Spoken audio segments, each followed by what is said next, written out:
So, I don't know what it is.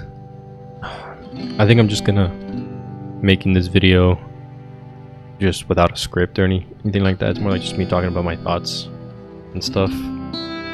So, I started watching The Walking Dead probably like around mid-season 3. Hold on. I know I was in 8th grade when it was coming out. Let's see. Yeah, it was 2012. Damn, I'm old. I'm 26 now. I believe I was like in 8th grade when that came out, if I remember correctly. But I mean, I started watching mid-season 3 because I remember waiting to see season 4 and when that was coming out, and I remember seeing the trailers for Terminus. I remember seeing the scene when the governor shows up and, you know, destroys the prison and stuff. I remember all of that, watching that on my mom's TV in my parents' room, because everyone would always talk the living room TV and I had to wait. I believe it was Tuesday nights. I'm not too sure when it was coming out, but it would always be at night when the new episode would drop. And I remember watching it in my parents' room. I remember seeing that scene when the governor pulls up with his new crew to the prison and destroys the prison, and everyone ends up getting scattered everywhere. I remember seeing again the commercials for Terminus, previews and stuff like that.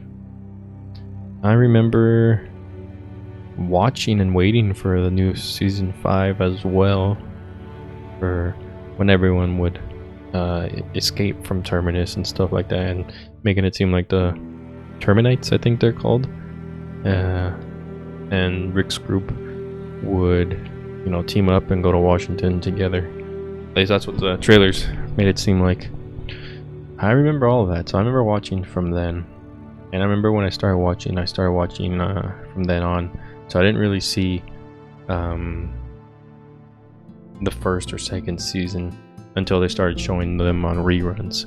So I remember watching them on TV when they started showing reruns and stuff, because I believe Netflix wasn't a thing at that time. I remember seeing season 1 and 2 and liking them. 3, 4, and 5. 6, 7, and 8 aren't bad, as most people think that they're like iffy, especially season 8. I see a lot of, you know, mixed feelings about that, but I actually really liked it, especially well, obviously I disagree with them killing, if you're watching this, obviously spoilers, obviously, right? And there's no other reason why you would be watching this, but I disagree with them killing Carl. Obviously everyone else does. Glenn and Abraham, I also just really ruined most of the show for me. I know the show killed people to get reviews or high reviews and stuff like that, like everyone watching. I remember being sad watching those deaths as well. Also kind of just not sure what the proper word is, but it made me a little bummed out not being able to see them anymore in the show. But I was still watching because I loved the characters that were still left, like Daryl, Michonne, Rick. He's a little iffy as well. And some of the new characters as well, Aaron, Jesus, Maggie. I don't know what it is, but the season 5 group, which I believe is like peak The Walking Dead season, like if you're gonna say any season of The Walking Dead is peak, it's season 5, I think, or 4, mid season 4, or, you know, all of season 4, pretty much from the governor rolls up again to the prison, all the way to when they get to Alexandria and, you know, stay there for a couple of days. Season 5 is probably my favorite season of The Walking Dead. That's the one I remember waiting for as well. It's just something about it. I think it was the group. I think the group has a lot to do with why that season is the best, because literally, and I'll pull up a picture here. I'll be showing you guys pictures of, you know, or scenes, I guess, whatever is on here, but of the season 5 group. And the reason I'm making this video is because I saw a picture, multiple reasons actually. I saw a picture of, you know, the season 5 group versus the season 10 group. And to me, the season 5 group is probably the best group there has ever been in The Walking Dead. You got Glenn, Maggie, Tara, Carol. You have Bob as well. Bob. Sasha, Tyrese, Daryl, Michonne, Carl, Beth, Abraham, Rosita, and Eugene. Those last three, obviously you have Rick as well, but those last three, Abraham, Rosita, and Eugene, came in out of nowhere and were just fantastic. You know, they felt like they were already part of the group, and that to me is something special, because it's something I didn't feel a lot once season 9 rolled around. I'm not sure if it's just because the group was small. Maybe that's what it is. Maybe because the group was smaller, you know, you didn't have people scattered around different communities. You know, like Carol is in the kingdom during season 9, and you know, Maggie, well, she wasn't there for like the time skip season 9, but she's there at the hilltop. So was Tara, Enid, you know, Rick, Michonne are in Alexandria, and I believe Daryl was as well. And you know, that to me, I'm not sure if that's the reason why, but I think that's probably why I feel the way I feel about season 9, episode 6 onward. The fact that the season 5 cast was just on the road, you know, after the prison, after Terminus, after Gabriel's church, you know, all the way to Alexandria, you know, going to the hospital, going to Noah's, you know, where his family lived. That's, to me, is like the best group of The Walking Dead, and I think that has to do with how the group is, the size of the group, because it made you feel like you were actually part of the group. It made you root for them, you know, like it did in the earlier seasons of The Walking Dead when they were in the farm. You know, you really felt like you were part of the group as well. It just felt really connected with the characters. Maybe it had to do with the size. That's just something I don't get with the season 9, 10, 11, so on group. It just doesn't feel the same. And I know Rick plays a big part in that, because obviously he's like the main guy, right? He was there since the beginning. You follow his story. He blows up the bridge, he's gone. Andrew Lincoln, obviously he had to take a break. He wanted to be with his family, which is fine, totally respectful, right? AMC should have put the show on hold, given this man, you know, 3, 4, or 5 years, because in the end Rick still came back in The One to Live. Those seasons to me just fell off. Not like they fell off in quality or stuff like that, I'm not too sure, because call me a LARPer or whatever, but I have not finished those seasons of The Walking Dead. I always, every time I rewatch, like every 2 years I rewatch The Walking Dead. Season 1, 2, 3, 4, 5, 6, 7, 8. Once I get to season 9, I just watch up to where Rick leaves, and I try and push myself to watch more of season 9 so I can actually say that I finished the series. But I don't know, you know? It just doesn't feel the same. And I'm not gonna bash Andrew Lincoln. I know he had his reasons for leaving, and that's fine, that's respectful, and you can't blame a man for wanting to be with his family or having his reasons to leave the show. But it did impact the show, and that's something I think we can all agree on. And I think AMC would have probably profited better if they had waited for Rick to come back, because then he wouldn't have missed out on the Whisperers arc or the Commonwealth. Would he have died during the Commonwealth? I mean, I know he did in the comics, but I don't know, you know? Like, they could have done anything. They already changed a bunch of things from the show, added new characters, different sets and stuff like that, so they really could have done anything.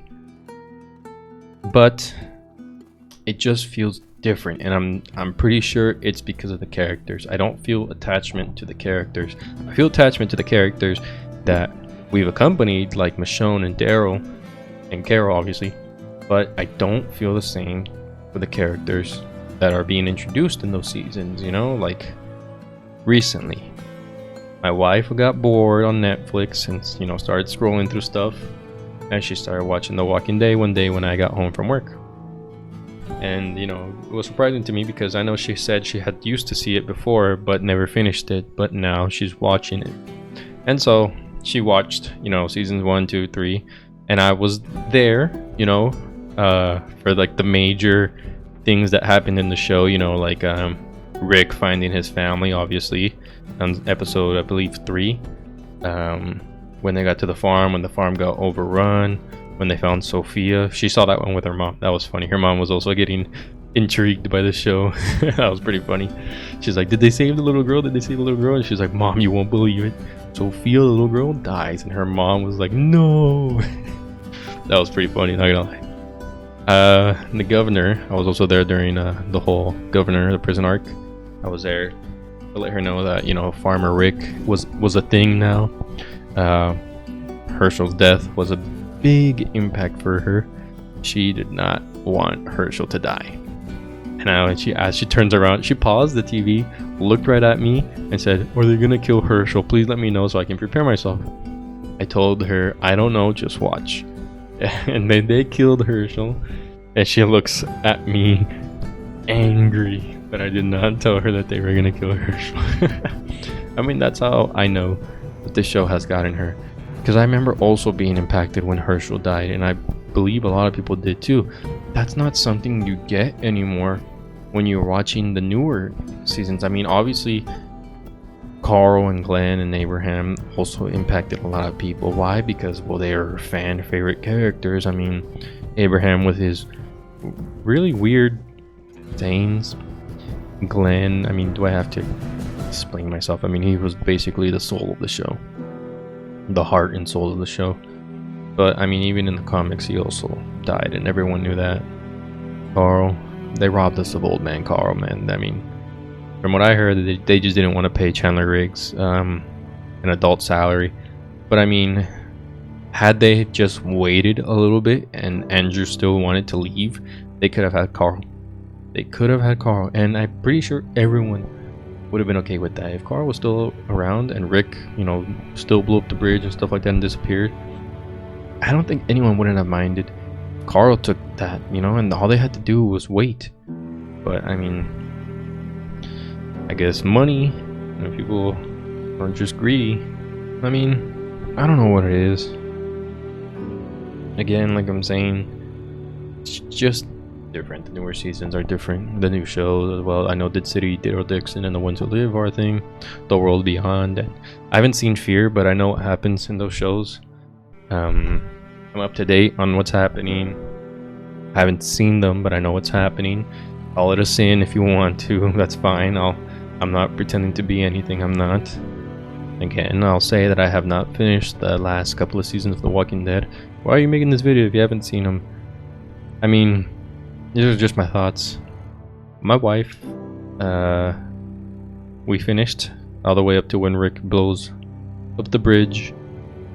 She loved the war arc and stuff like that. She thought that was pretty cool. The Terminite stuff was also pretty cool. And I think because she asked me, "Hey, you said you never finished it beyond season 9, you know, when Rick blows himself up. Are you still gonna watch the show with me?" And you know what? I told her no. I told her no. The show just doesn't intrigue me after Rick leaves. Characters don't feel as good as they were before. The show just feels different without the protagonist and the many stupid decisions that the showrunners have taken, you know? And I mean, what does intrigue me are the comics. The comics intrigue me. I want to read the comics. I want to buy the compendium and, you know, read the comics and see for myself, you know, the comparison. There's a bunch of videos comparing them, I'm sure there are, but I want to see it for myself. Those are something I want to read. You know, if you guys know me, I post a lot of JoJo stuff on my YouTube and stuff. I have the Steel Ball Run collection up to volume 6, so I'm collecting them. I got Golden Wind up to volume 3. I'm collecting them as well. I love to read. I've read the manga before online, but I want to have it physical now. I want to have like a physical collection, you know, that I can have, you know, and look at it and be like, yeah, you know, that's how much I love that thing, you know. And I want to have the Walking Dead comics as well. I add those to my collection. But the group, going back to it, I mean, it just doesn't feel the same. But it's still The Walking Dead. I'm up here recording this video. My wife is downstairs watching season 9. I believe she's on episode 8.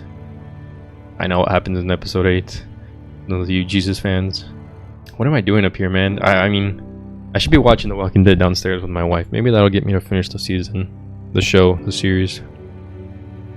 So I'm gonna upload this video the way it is right now. I'm gonna head downstairs and finish watching The Walking Dead with my wife, and then I'll come back upstairs.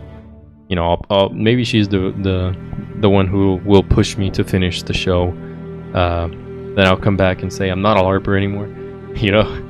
I'll come back and give my thoughts on the show and everything I saw.